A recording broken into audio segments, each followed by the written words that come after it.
Hi all, welcome to my class. അപ്പോൾ നമ്മൾ എടുത്തുകൊണ്ടിരിക്കുന്നത് മനുഷ്യ ശരീരത്തെക്കുറിച്ചുള്ള പൊതു അറിവിൽ 5 സെൻസ് ഓർഗൻസ് ആണ് പറഞ്ഞുകൊണ്ടിരിക്കുന്നത്. അതിലെ കണ്ണ് ഓൾറെഡി നമ്മൾ പറഞ്ഞു കഴിഞ്ഞു.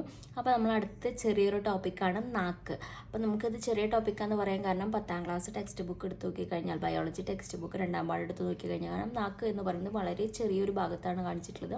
അധികമൊന്നും പഠിക്കാനൊന്നുമില്ല, അതുകൊണ്ട് തന്നെ വേഗം നമുക്ക് എടുത്ത് തീർക്കാമെന്ന് വിചാരിച്ചു. അപ്പോൾ നമുക്ക് നാക്ക് എന്തിനാണ് ഉപയോഗിക്കുന്നത്? രുചി അറിയാൻ സഹായിക്കുന്ന ഒന്നാണ് നാക്ക്, അല്ലേ? അപ്പോൾ വായ്ക്കുള്ളിലും നാക്കിലുമുള്ള രാസഗ്രാഹികളാണ് രുചി അറിയാൻ സഹായിക്കുന്നത്. രാസഗ്രാഹികളുടെ ഇംഗ്ലീഷ് ടേം കീമോ റിസപ്റ്റേഴ്സ് എന്നാണ് കേട്ടോ. പിന്നെ ടെക്സ്റ്റ് ബുക്കിൻ്റെ അകത്ത് വരുന്ന ഒരു ടേമാണ് പാപ്പിലകൾ. നാക്കിൻ്റെ ഉപരിതലത്തിൽ ഉയർന്നു നിൽക്കുന്ന ഭാഗങ്ങളെയാണ് നമ്മൾ പാപ്പിലകൾ എന്ന് പറയുന്നത്. അടുത്തതാണ് സ്വാദുമുകുളങ്ങൾ. പാപ്പിലകളിൽ കാണപ്പെടുന്ന രുചി അറിയുന്ന ഭാഗമാണ് സ്വാദുമുകുളങ്ങൾ. പാപ്പിലകളിൽ കാണപ്പെടുന്ന രുചി അറിയുന്ന ഭാഗമാണ് സ്വാദുമുകുളങ്ങൾ. പിന്നെ പറയുന്നതാണ് ഉമാമി. അപ്പം നമുക്ക് ഒരുപാട് ടേസ്റ്റേഴ്സിൻ്റെ കാര്യം പറഞ്ഞില്ലേ, രുചി, മധുരം, ഉപ്പ്, കയ്പ്പ്, പുളി. അപ്പോൾ ഉമാമി എന്ന് പറയുന്നത് എന്താണ്?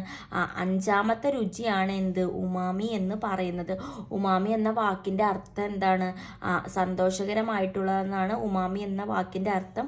ഉമാമി എന്ന് പറയുമ്പോൾ നമുക്ക് ടേസ്റ്റ്, ബാക്കിയുള്ള ടേസ്റ്റസ് ഒക്കെ നമുക്ക് മധുരം, ഉപ്പൊക്കെ നമുക്ക് ഓൾറെഡി അറിയാം. ഉമാമിയുടെ ടേസ്റ്റ് എന്ന് പറയുന്നത് ഒരു മാംസത്തിൻ്റെ ടേസ്റ്റ്, അത് പാല്, കടൽ വിഭവങ്ങൾ, ഇതിൻ്റെയൊക്കെ ഒരു രുചിയാണ് കേട്ടോ. അപ്പോൾ അടുത്തത് ഒലിയോഗസ്റ്റസ്. ഒലിയോഗസ്റ്റസ് എന്ന് പറഞ്ഞാൽ 6ാമത്തെ രുചിയാണ്. ഒരു കൊഴുപ്പിൻ്റെ രുചിയൊക്കെ ആയിട്ടാണ് നമുക്ക് വരിക.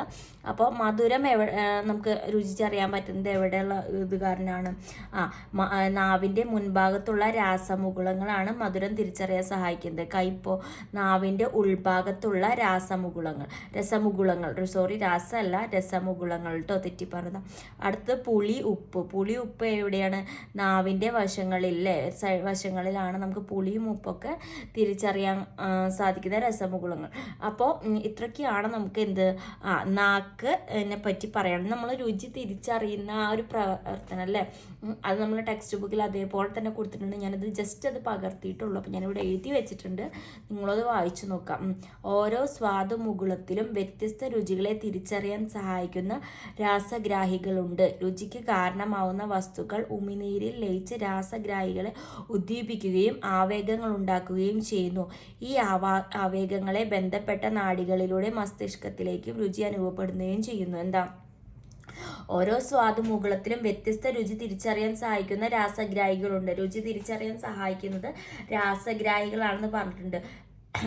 രുചിക്ക് കാരണമാവുന്ന വസ്തുക്കൾ ഉമിനീരിൽ ലയിച്ച് രാസഗ്രാഹികളെ ഉദ്ദീപിക്കുകയും ആവേഗങ്ങൾ ഉണ്ടാക്കുകയും ചെയ്യുന്നു. നമുക്ക് രാസഗ്രാഹികൾ വഴി നമുക്ക് ഉദ്ദീപിച്ച് ആ ആവേഗങ്ങളെ നമ്മൾ നാഡികളിലൂടെ മസ്തിഷ്കത്തിലേക്ക് എത്തിച്ച് നമ്മൾ രുചി തിരിച്ചറിയുന്നു. ഓക്കെ, അപ്പോൾ ഇതാ പ്രോസസ്സാണ്. അതിൻ്റെ ഡെഫിനേഷൻ അതേപോലെ തന്നെ നമ്മൾ ടെക്സ്റ്റ് ബുക്കിൽ നിന്ന് ഞാൻ പകർത്തിയതാണ്. അപ്പോൾ നിങ്ങളും ടെക്സ്റ്റ് വായിച്ച് നോക്കുക.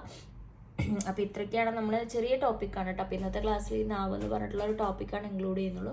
വളരെ ചെറിയ ടോപ്പിക്ക് ആയതുകൊണ്ട് തന്നെ ഞാൻ ഇതിവിടെ നിർത്തുകയാണ്. പിന്നീട് ഇനി എന്തെങ്കിലും ക്വസ്റ്റ്യൻസ് ഉണ്ടെന്നുണ്ടെങ്കിൽ ലാസ്റ്റ് നമുക്ക് ഡിസ്കസ് ചെയ്യാം. അപ്പോൾ ഇത്രയും കാര്യങ്ങളൊക്കെയാണ് നമുക്കതിൽ പഠിക്കാനുള്ളത്. Okay, thank you.